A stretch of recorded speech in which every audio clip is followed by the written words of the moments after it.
Hello and welcome to Syndicate Gaming, where uh, today we're doing something very special.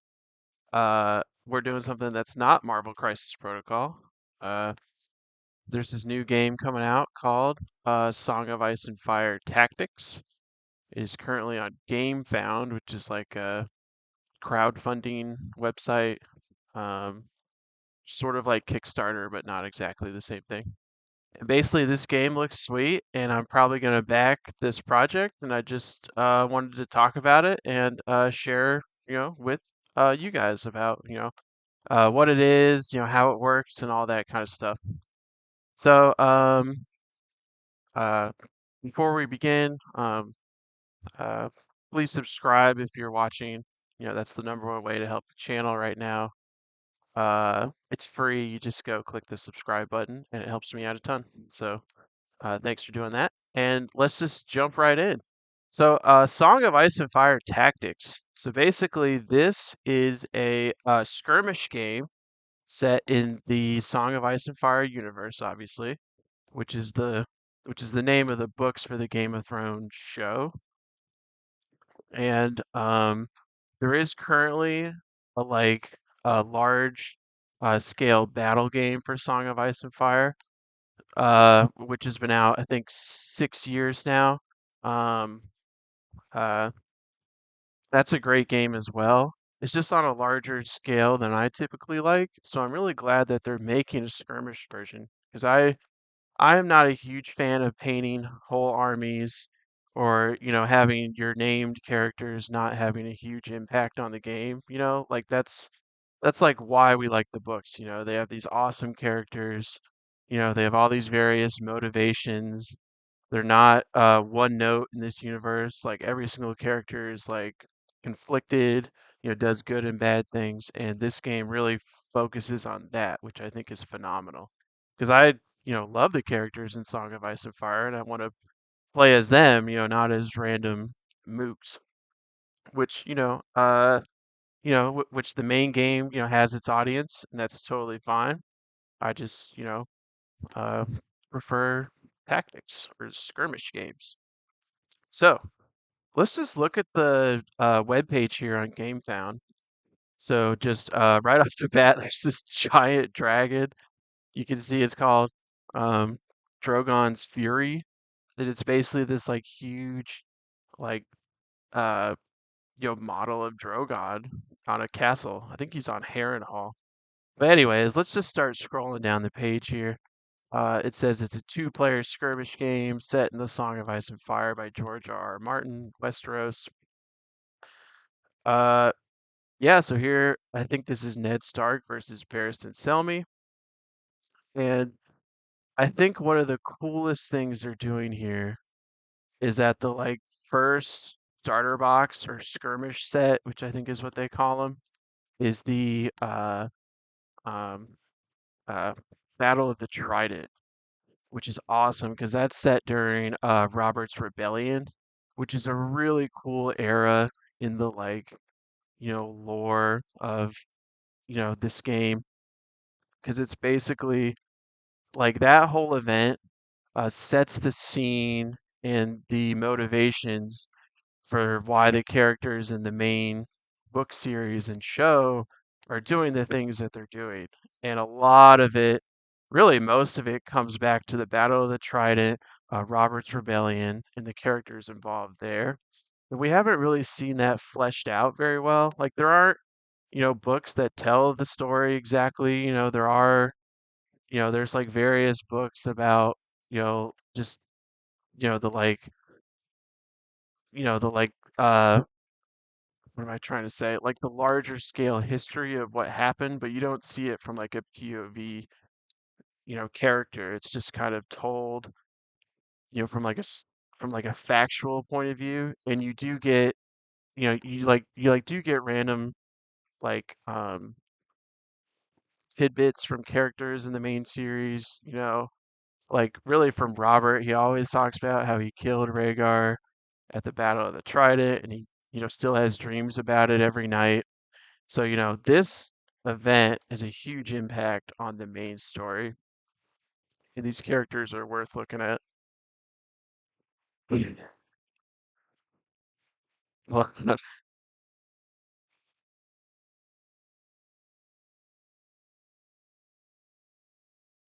sorry about that. My cat set off a baby toy. I love that. Thanks, kid. Uh, yeah. So, anyways, the Battle of the Trident is really cool.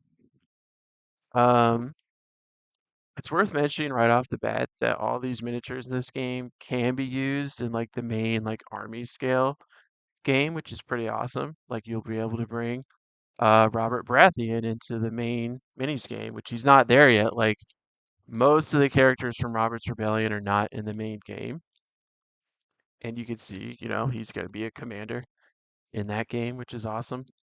Which is my plan. Like actually, yesterday I went out and boxed a unit and bought a box of Stag Knights because I wanted to paint some Song of Ice and Fire miniatures and maybe eventually I'll have them be led by Robert Baratheon. Should be pretty cool.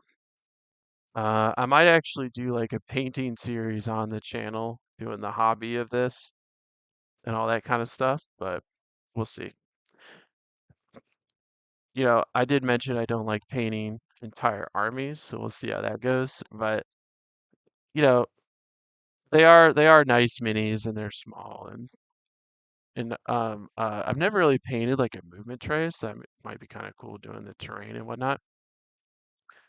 So let's skip to the skirmish set Battle of the Trident. Like that's really what I want to talk about because this is so cool.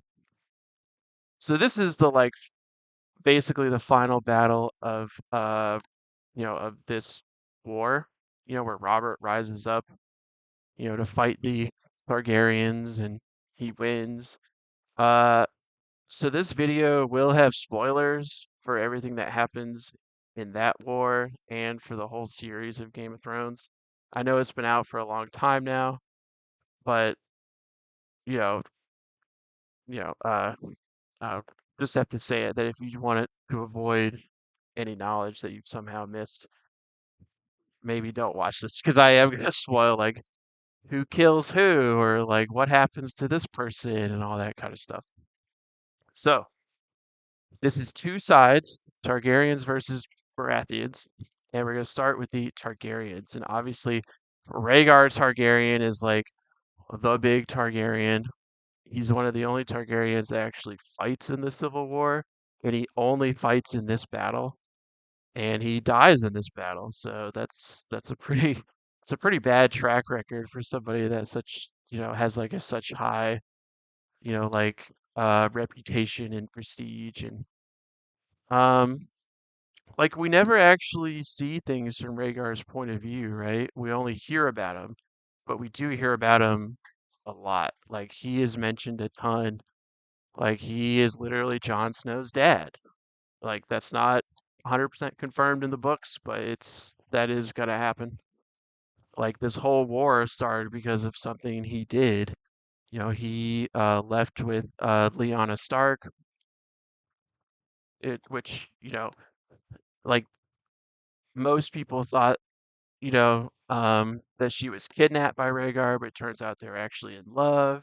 They may have gotten married, they had a baby together, but Rhaegar feels like he doesn't need to justify his actions, like, and then Robert is mad because he was supposed to marry Lyanna. And one thing that's kind of tragic about this whole thing is that Rhaegar's dad was the king.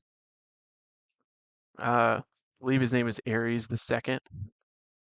Rhaegar did not like his father and knew that he was a bad king, and Rhaegar had plans to like overthrow Ares, but then Ares goes and like kills Ned Stark's father and brother. He kills Jon Arryn's son. He kills them horribly with fire. And this obviously is another reason to set off the Civil War. So it's like, the like Targaryens did some bad stuff, but like Rhaegar was an okay guy. He wasn't like a horrible person, but his father definitely was.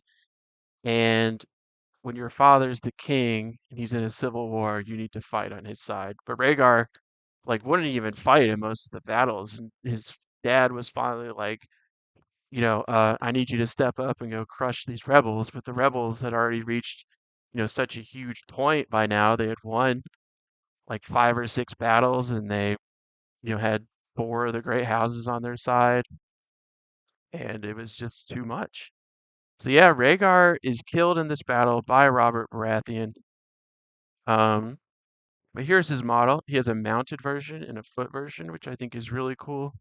Here, I'm going to be skipping around a little bit to show off the painted versions of these minis. So here he is on his horse in his white armor with the rubies. It's the famous thing Robert always talks about that his warhammer caved in Rhaegar's chest and his rubies went flying everywhere in the ford. And that's why it's now called the Ruby Fjord. Pretty cool. But he looks awesome. Rhaegar is a cool character, even if he's flawed, but that's the whole thing of Song of Ice and Fire. And then there's some stuff here about his rules, which I'm not going to go into too much right now because they've stated multiple times the rules are still being worked on. They'll probably change, so not worth spending a ton of time on that. Ton of time on that. So next up is John Connington, which he's a really cool character. He's in the fifth book. He is Griff, more than likely, and he's raising young Griff, who may or may not be like a Targaryen that was smuggled out of King's Landing. He's probably not, if you ask me, but it's possible. So, when I first saw John Connington, I think it was on the subreddit, like they had shown off. So, 2 weeks ago, they had a trailer come out and it showed some of the models, and it showed this model here, John Connington, and you can tell it's him because he like has the plume of feathers, it has the griffins, like it's obviously John Connington, but he was not at the Battle of the Trident. So basically, he was the hand of the king to Ares, for the start of the war, and he was able to raise an army.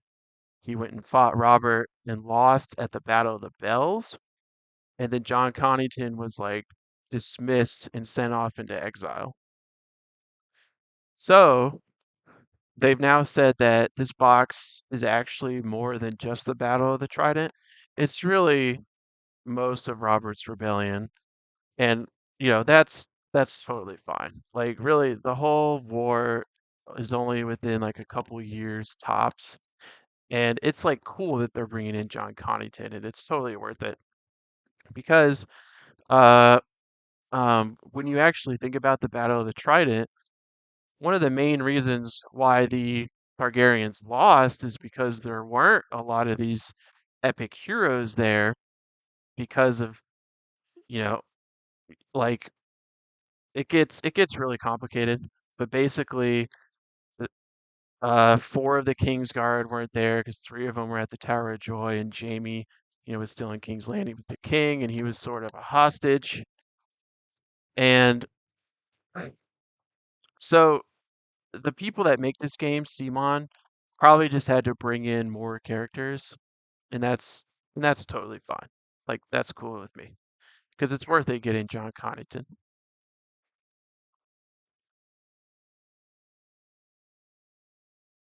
All right, so moving on from John Connington, we're going to Lewin Martell, who for some reason I just kind of like love this character. He's like a fairly minor character, but he gets mentioned quite a bit by the Martells because, he's the like brother of Doran Martell and Oberyn Martell.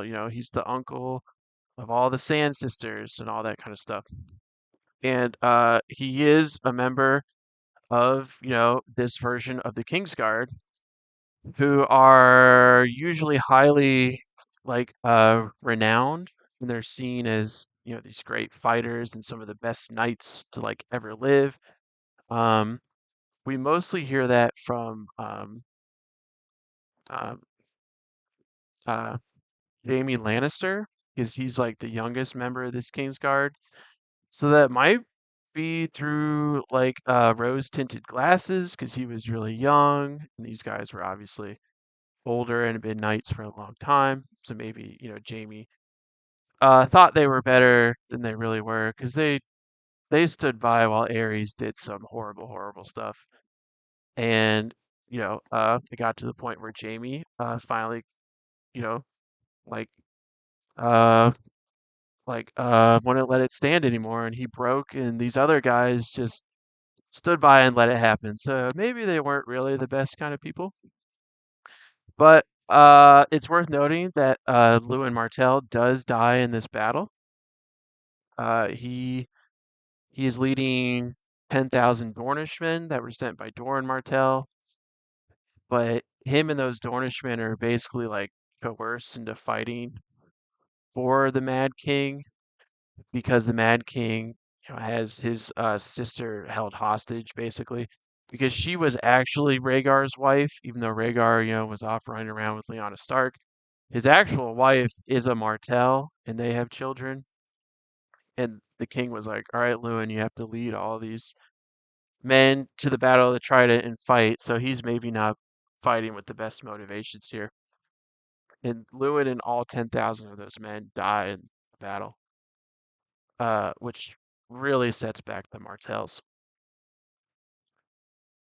So now we have Lynn Corbray, who was also a little bit surprising to me and somewhat confusing because he does fight in the Battle of the Trident, but he fights on Robert's side. And spoilers, he's actually the one that kills Lewin Martell. So, like, why are they on the same side here?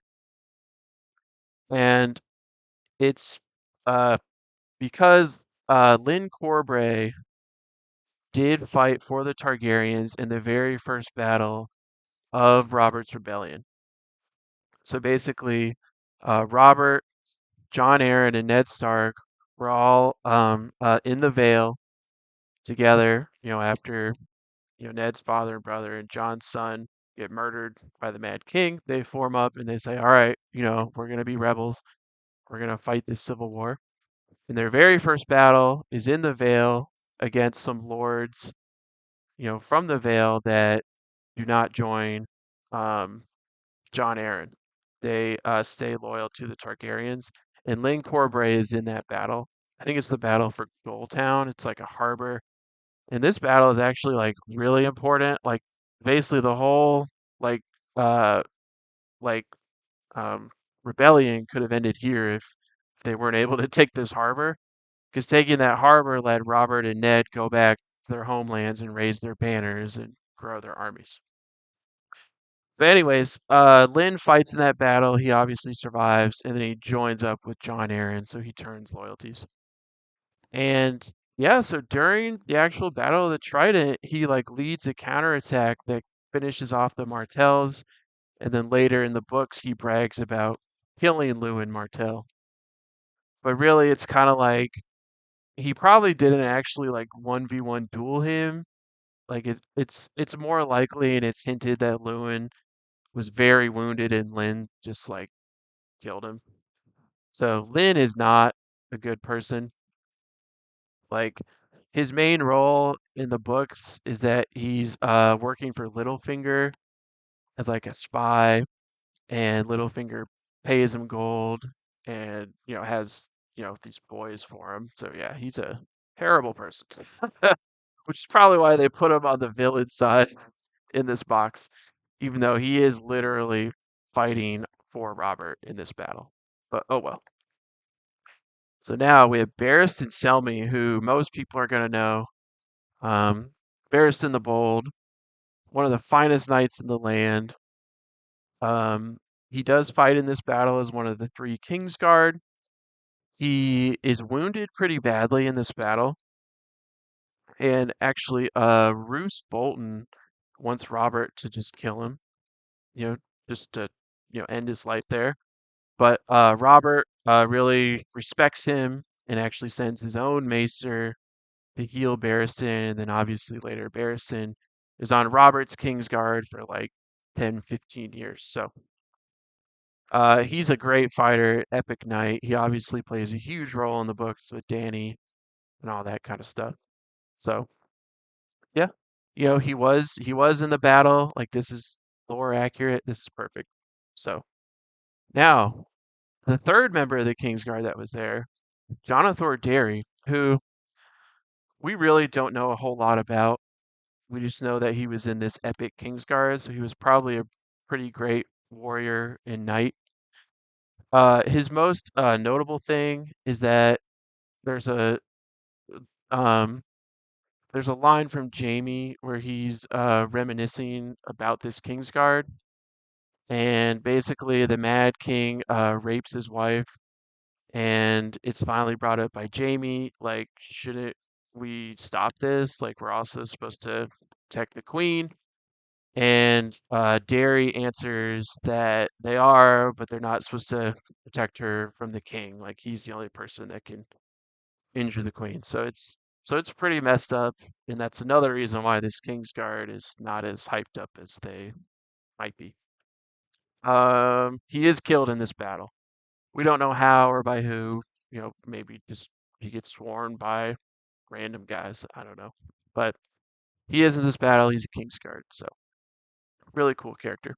And that's like why I like these um games where you only use like 6 to 10 models. Like you get these minor characters and they really get a highlight shown on them. And that's really cool. Like he would probably never show up in like the main miniatures game. So it's sweet that we get to play as him. Okay, moving on to Miles Mouton, who honestly I did not remember this character.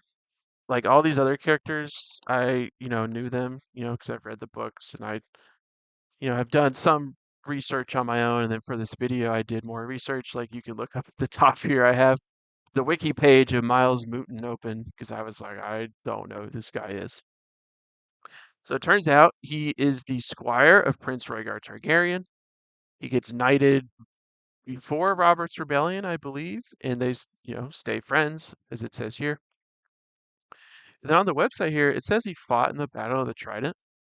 But in my little bit of research, he actually fought in the Battle of the Bells, under John Connington, and he's actually killed there. So I think this is a little bit of a mistake. He's actually killed directly by um, Robert Baratheon, which is kind of cool. Like Robert killed like 9 people that day, and one of them is Miles. So I will say his armor is sweet. His axe is awesome. Like he just looks really cool. He has this like fish looking dragon thing on him. I don't know what that is. I guess it's a fish. But yeah, cool character. Never heard of him, but sweet. Okay, then we have these random like soldiers. So these are the Targaryen Honor Guard.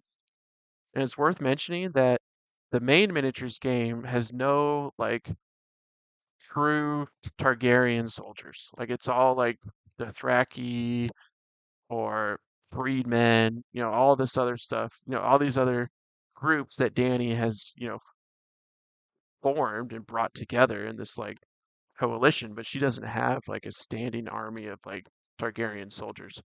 So we are getting that in this box, which is really cool. So maybe they'll come to the main miniatures game. I don't know. We can guess that Rhaegar is going to that game, so him having some honor guard would be cool. So yeah, I mean these guys have halberds. Looks like they're 5 copper, I which I haven't really mentioned yet, but there's like a basically the points are like gold, silver, and copper, and you have like a limited amount of each to spend on your army for the game. And I think 5 copper is quite a bit for a soldier, so these guys are probably going to be pretty good. So then we have royal shield bearers. Again, just soldiers for the Targaryens that we have never seen before. It's pretty sweet. They're in heavy armor, these big shields. His helmet is looking awesome. They do a shield wall. Yeah, I mean, these guys are great. Um, There's not much more to say. They're really there for the named characters to kill, right? So, yeah. Oh, and then this box, you get a whole bunch of D10s, which is cool. Because the whole game is based on D10s, which is unique. I don't think I've played another game that's D10s.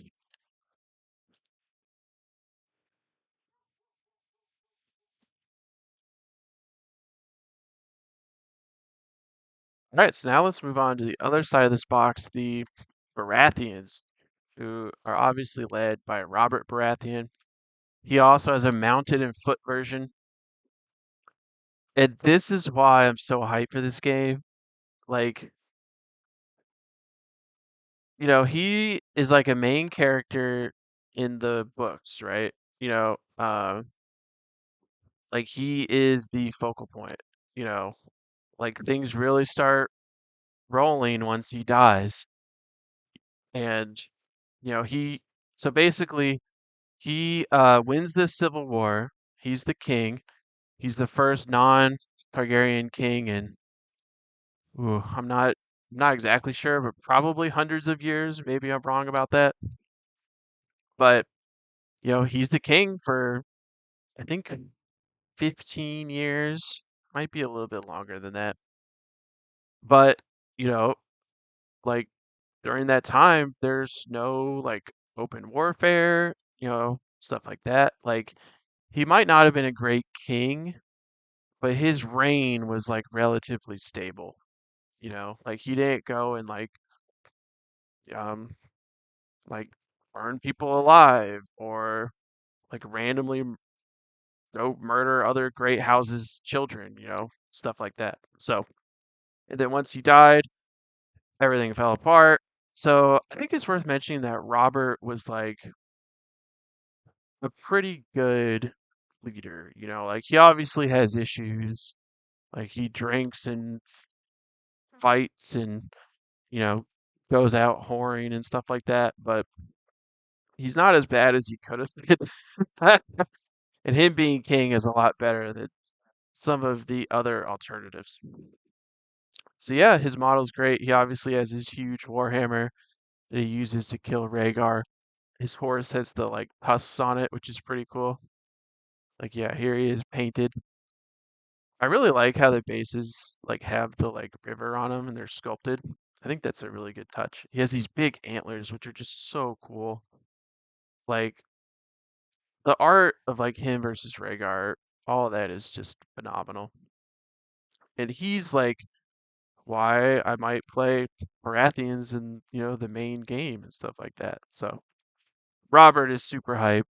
Um, yeah, he like the Civil War never would have succeeded without him. Like he fought in every single war. He gets injured in like every single battle because his whole thing is to like go meet the enemy commander and just crush them in a 1v1 that breaks the enemy force. And then going into the rules a little bit, he gets victory points for doing just that, for killing enemy champions and heroes. So that's really cool and thematic.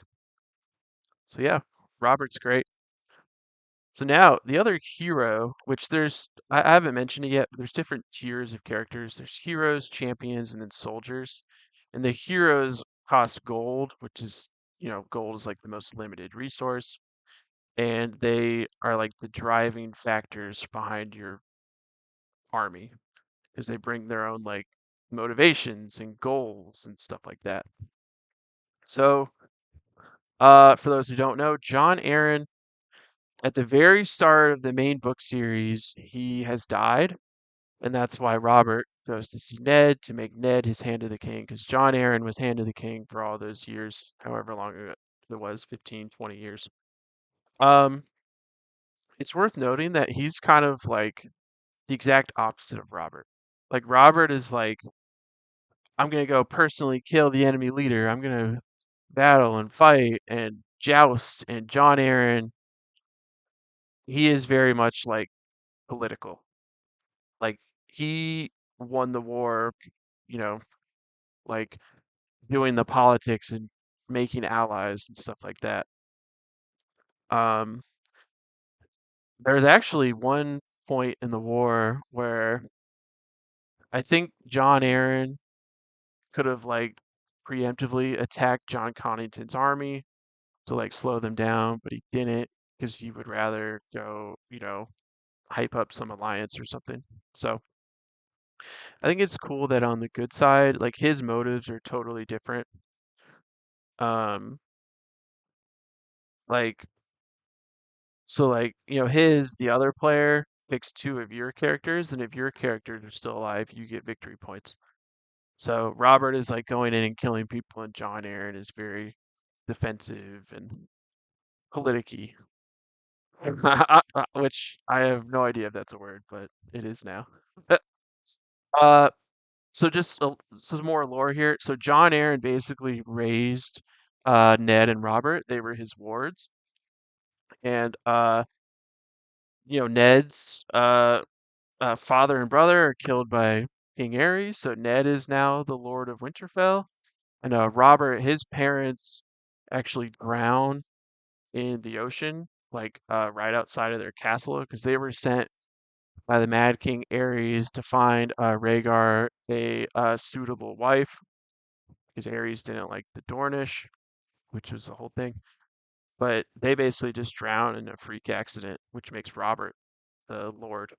And what kicks off the like war is that Ares commands John Aaron to kill Ned and Robert because Ares knew that they were gonna, you know, not be happy about the things happening, that Ares and Rhaegar are doing. So John, uh, obviously doesn't do that, and they all join up together in this war. And the first battles are in John Aaron's territory, like I mentioned with Lynn Corbray. Uh, Now we have Hoster Tully, who so he's not part of the like first three of Robert, Ned, and John, but he's brought in through marriage. So basically, Hoster has two daughters, Lysa and Catelyn. Uh, so Lysa marries John Aaron, which does not end well for John Aaron. Lysa probably poisons him, which is how he dies and kicks off the series. And then Ned marries Catelyn because Catelyn was supposed to marry Ned's older brother Brandon. Brandon is burnt alive. So Ned now marries Catelyn to get this alliance, and it really binds these four families together, which basically wins them the war. So yeah, Hoster held out a little bit till everyone got married and brought in formally to the alliance. His model is phenomenal. It might be my favorite model out of this skirmish set. Like just his colors, he's on the water, the rock, like his armor is sweet. The fish. Yeah, Hoster Tully is a cool character. He is also in the books. He's, older, but yeah, really sweet character, and I'm glad they had him in here. And he did fight in the Battle of the Trident. So now Roose Bolton. I'd say most people know Roose Bolton. He's obviously young here.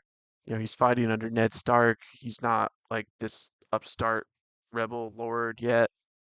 But, one thing I mentioned earlier is that Roose wants Robert to kill Barristan Selmy, which is probably what they're talking about here. It's a blessing to some that Robert is more forgiving than Bolton, for Bolton's cold heart means no quarter given. So that's probably about Barristan Selmy. Which, I mean, maybe Roose was right, because Barristan Selmy does eventually leave and help Dany, but only after he gets, you know, kicked out by the Lannisters, which was probably a bad call. But Roose has this giant great sword, and he fought in the Battle of the Trident and all that. He has this really cool flayed man mask. Yeah, there's not much to say about him at this point. He's a pretty minor character in Robert's Rebellion, but he obviously becomes a huge character in the main series. So now we have Dennis Aaron, who, you see Aaron, he's a relative of John Aaron, but I wasn't exactly sure who he was. He's kind of this random, like, minor lord dude. He fights in tourneys and stuff. And it turns out he's actually killed in the Battle of the Bells by John Connington. Like John Connington strikes him down. Um, he has this cool like two-handed halberd kind of thing, the plume off his helmet. Pretty sweet. He's a very minor character. Like he's one of these that they brought in, you know, just being a skirmish game. That's just one of the things they can do, which is sweet. Like he would never see play anywhere else, but he looks pretty cool in this. He has a daring strike and a counterattack. So yeah, cool character. Now Jason Mallister, um, he has this really cool like eagle helm that really makes him stand out. He's a fairly, I mean, he's not a major character in the books, but he is like, he has lines and does relevant things.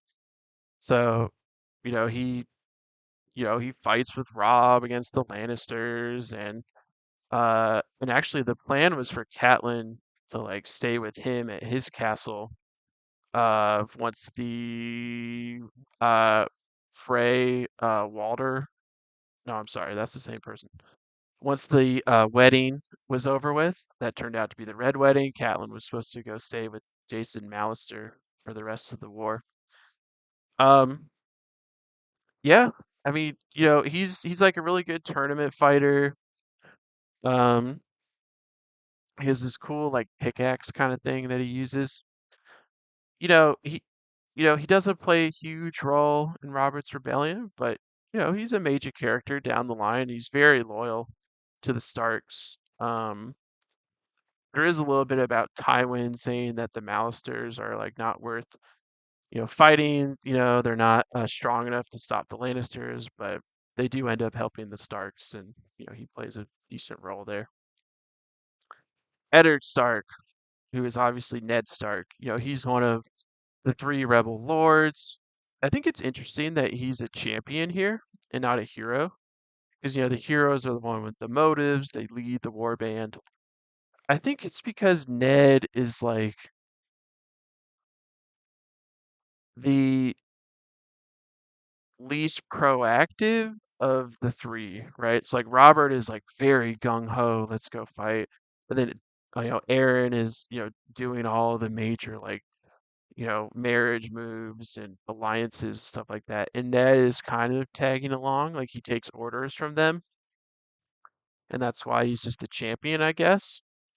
He does, lead entire armies and stuff, but they were members of the Kingsguard leading armies that were also soldiers, or I'm sorry, champions. So it makes sense here.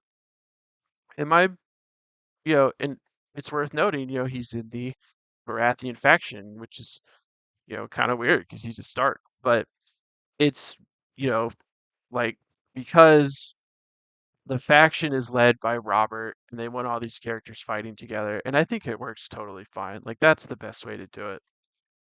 Um, like you can't have them all split up and then be allies, like it wouldn't really work. So my personal theory that is 100% not confirmed, so don't take my word for it, is that they're gonna do like a Tower of Joy add-on or stretch goal or something, where it'll be Ned with his six loyal Stark companions. So they'll be Starks, and they're gonna be fighting the three um, uh, Kingsguard that were at the Tower of Joy. So Gerald Hightower, Arthur Dayne, and Oswell Went were there, and I think that would be a phenomenal add-on because I love Arthur Dayne. Like I want Arthur Dayne. He's so cool. He might have kind of been an asshole, whatever, but he was a great knight. He's so hyped up. So it's a little unclear if they can actually do the Tower of Joy because they've stated that they can only do stuff that's in the books. And we haven't seen like the actual Tower of Joy scene play out, but we have seen Ned's fever dream that like confirms that Ned was there. He names all six people like Martin Castle, Howland Reed, and some other people. And he says against the three Kingsguard, which if you just do the math, you know who those three Kingsguard were. Because there were three at the Trident, Jamie was at King's Landing, and then Arthur, Gerald, and Oswell had to be the only three at the Tower of Joy. So to me, I think they can do it. I think it would be awesome. Please do that if you watch this somehow. So yeah, there's Ned. He will be a Stark at some point because there is a Stark faction. So Stag Knight, so this is like a soldier, like this is somebody you can take multiples of. And this is part of the reason why I bought a Stag Knight's box. Gosh, I just knocked them all over. Nice going. Um, like they've said, if you have Stag Knights in the main miniatures game, you can bring them into the skirmish game, which is my exact plan. And then you can use this alternate sculpt in the main miniatures game. So yeah, they have the awesome antlers. Like they're gonna be really cool fighting along uh the other Baratheons like Robert. These guys are just phenomenal. Then we have the Wardens who are also, they're in the main miniatures game, alternate sculpts. If you want more than three, you can bring them in from the miniatures game. So yeah, these guys aren't like in the book or anything, but they need some, soldiers that they've come up with, and I think it's totally fine. And then the Baratheon dice. So yeah, that's the skirmish set Battle of the Trident, which for me is the coolest thing and why I spent so much time on it. There's all these tiles. It's fought on a board with squares that block line of sight, and you can move like 3 squares every turn. And I'm not going to go too much into the rules. The rules are all online, like they're right here if you want to read them. I read them. The game looks really easy to get into, but looks like it has a lot of like depth to it, which is great. That's like exactly what you want, because I could, just have it with my family and tell them, hey, each character moves 3 squares and they make attacks. But if I go to like a major tournament, you can get really in depth and all this other stuff. And yeah, so that's the Battle of the Trident. Let's talk a little bit about Drogon's Fury. So this is like the ultimate, like stretch goal crowdfunding. It's like this huge diorama of Drogon.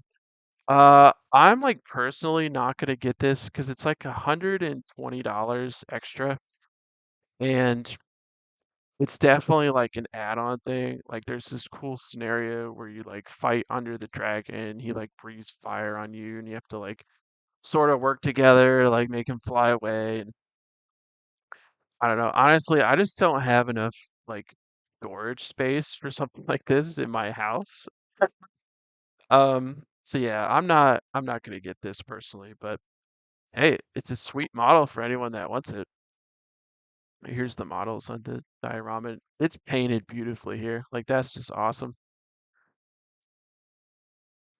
Yeah, like the like reds and oranges with the black here, just really well done. That's awesome. Yeah, like there's Robert and Rhaegar fighting under Drogon, which, does not make sense lore-wise because Drogon wasn't even hatched yet, but that is something they've mentioned is that you can like mix timelines and that's totally fine. Like I think that's really cool. And you could play out these like, scenarios of what if, like what if Rhaegar had won the Battle of the Trident? Rhaegar would still be alive during the modern day story. He would probably be king, and you could play that out yourself if you want to. Like Ned and John Aaron and Robert would all be dead, more than likely. So yeah. Yeah, so getting all that is $260. Um and then if you just want the Battle of the Trident, it's a $60 pledge. But I think the best thing to do is do Sworn Brother, which is $80, which means you get the Battle of the Trident, you get a terrain pack, which we'll cover a little bit, and you also get another skirmish set that's the Night's Watch versus the Free Folk, which let's look at that a little bit. Uh, so we're 1 week into the campaign, so we don't, and they're like showing off stuff from that box every day. So we've seen like Jon Snow, Mag the Mighty, Veteran of the Watch, Steer, Donal Noy, he's like the blacksmith. Uh, Tormund Giantsbane, fan favorite.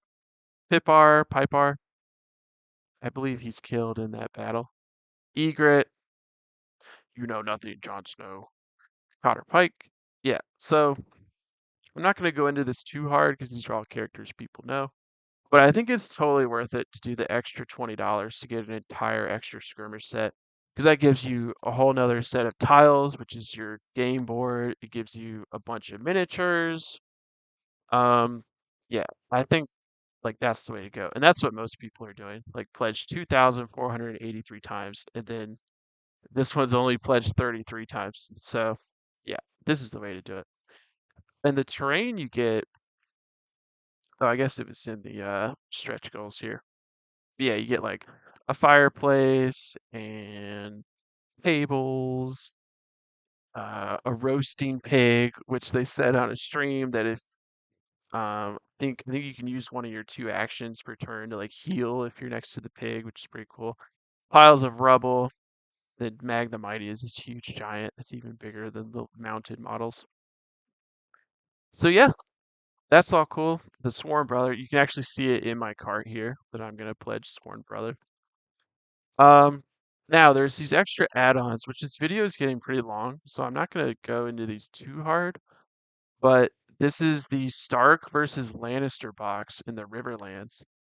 So the theme for this box is that Catelyn Stark sees Tyrion Lannister at the Crossroads Inn, and she thinks Tyrion tried to have Bran killed. So she places him under arrest, and there's a conflict. Uh, and there's characters in this box that weren't at that conflict. They've said, that like that inn is the setting for a lot of various skirmishes and stuff. So I think that's totally fine. Like they have all the major Lannister characters. Sandor Clegane, Tyrion Lannister, Jaime Lannister, um, Adam Marbrand, Gregor Clegane, the mountain. There were two characters I had forgotten or I never heard of, Morik and Jik or Jike, which, I went on wikis, find out who they were.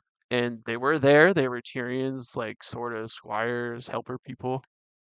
And they're in that fight. They get taken by Bronn to the Vale, and basically they're killed when their little war band is ambushed by like Vale mountain clans. So they don't last very long. I think like Jake has his boots stolen by Bronn once he's dead, so they're very minor characters, but it's cool. It's the same thing of like we never would have seen them, and this is their one chance to make it into the game. Like, it looks like Morik is an archer and Jake is just like a generic swordsman. Um, I guess most people might not know Adam Marbrand. He's a really good friend at Jamie's. He winds up being the City Watch commander later in the books. Like, he's a relatively minor character as well, but he is still alive at this point in the books, which is not the case for most people. So then you get some Lannister guardsmen, mountains men, Lannister crossbowmen, Lannister dice. Then the Starks, you have Catelyn and Arya Stark. So I just want to mention Catelyn or Caitlyn. So she's obviously not like a warrior, right? Like she does not fight. Like that is not her thing. And I think that's a cool thing they're doing in the game that you could still use Catelyn if you like her or if you like her playstyle.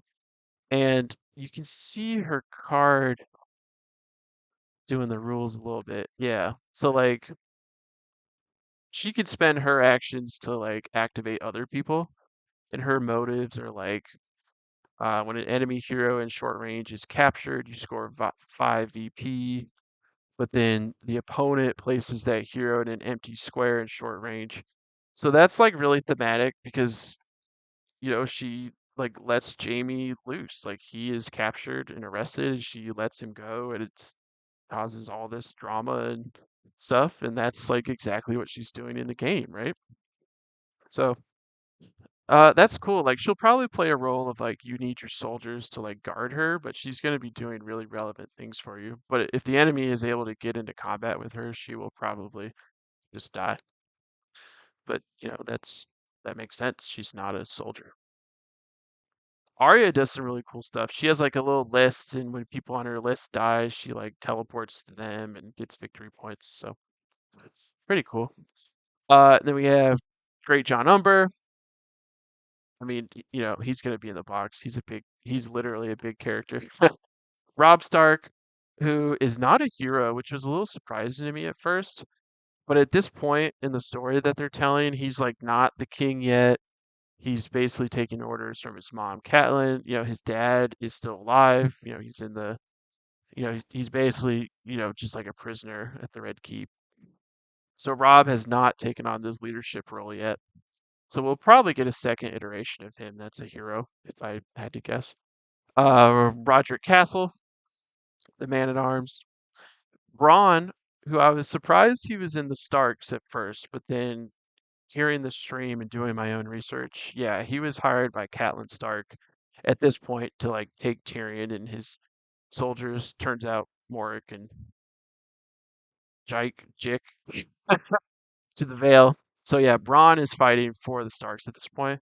But I wouldn't be surprised if there was some kind of like, you know, mechanic to have him like turncoat or even just use him in the Lannisters. Then we have Willis Woad, who I did not remember. You could see that I looked. He's a very minor character. Basically, he was there. He was at this incident, which is why he's in the box. He's like mentioned later that they're passing through his territory, but he just has a really cool model. He has this like morning star and spiked helmet, which is pretty sweet. Um, he's all the way down here. Yeah, like he has an awesome model. So I think it's worth putting him in just for that. So, and then there's Stark Sworn Swords, who are your just generic Stark soldiers. They're new sculpts. It's the same situation where you can use them for the miniatures game if you want to. Then Tully Sworn Shields, which is really cool. Yeah, they're obviously Tullys. They fight with Hoster and the Blackfish and Eddard, and I guess his name's is it Eddard? Yeah, Eddard Tully. I think that's right. Bowman. So yeah, that's the Stark versus Lannister box. I'm not going to go into that too much. There's these really cool sculpts like Jaime with the lion helm. We've never seen that. Gregor is just huge and yellow. Sandor has his awesome dog helmet. Here's Morik, the archer. Poor Morik gets killed by mountain clans. Adam Marbrand, gold armor again. These are painted really well. Big Child Creatives, thumbs up to you guys. Jike, he's not even painted. That's kind of weird. Crossbowman. There is going to be range in this game, and the range is actually unlimited, but there's a lot of terrain that blocks line of sight, so I don't think they're going to be like overpowered or anything. It also costs you money to even fire like bows and crossbows and stuff like that. So that's the Riverland set. So this will be sold in stores, so I'm probably not going to like order it yet because you can just get it later when the game actually launches next February, so it's still a year away. Riverland's terrain. So now, finally, we have some neutrals packs. So the first one they announced was Secrets and Whispers. This is basically Varys and Littlefinger, who the rules is it's just in the rule book that you can take one neutral character of each rank. So you can have one neutral hero, one neutral champion, and one neutral soldier. And then you could also do a whole faction of neutrals if you want to. So yeah, Varys and Littlefinger are obviously not warriors, so they do similar things to Catelyn, where they like interact with your allies or move enemies away. Like Littlefinger, you can see bribes people. Like his says they have to take a will test. If they fail, they have to spend 3 copper instead of 1 to activate. So yeah, they're just like taxing your opponent, right? And you want to keep them alive with your bodyguards and stuff like that. So this box also comes with Shay, um, Jagan Hagar and Janos Slint as the champions. So Shay is obviously the like the like girl that Tyrion's with, that Tywin's with. Tyrion ends up killing her. She does a lot, being so lowly, she plays a big role. Uh this guy is obviously a really big character with Arya. He's a faceless man. He's in the first couple of books. He's on that Night's Watch caravan leading north.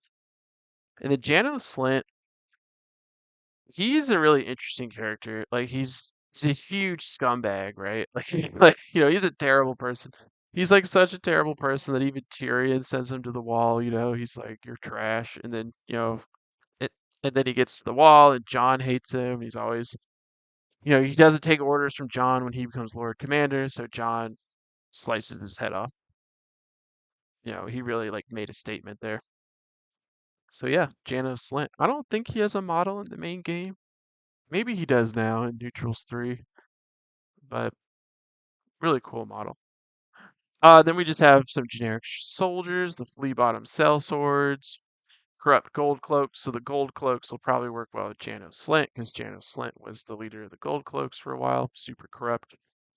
And then the little birds, which is interesting. These are literally children. Like these are the spies for Varys. Like that's you find out that's how he like gets his information and stuff. They're like literally just they're listening and nobody's paying attention to them.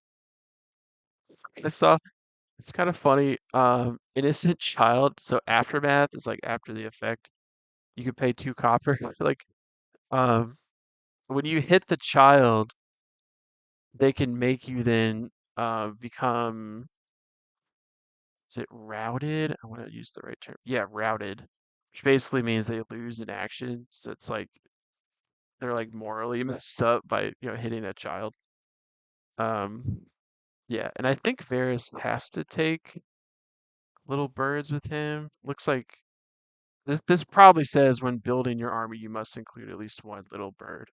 If I had to guess, so Varys looks awesome. That's a really good model. Littlefinger, I like his motivation is just like have gold. The more gold you have, the more victory points you get. But that's a pretty big drawback because like you could spend gold to do like really powerful things in the game. So this is a downside if you're not spending your gold.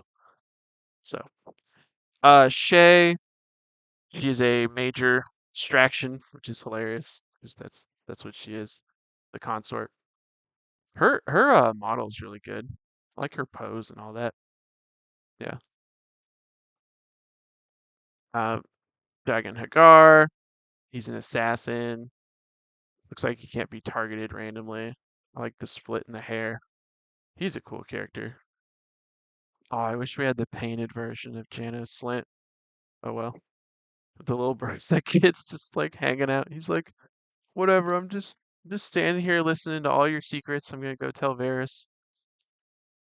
Corrupt gold cloak. That dude is looking crazy. Yeah, these guys are not nice people.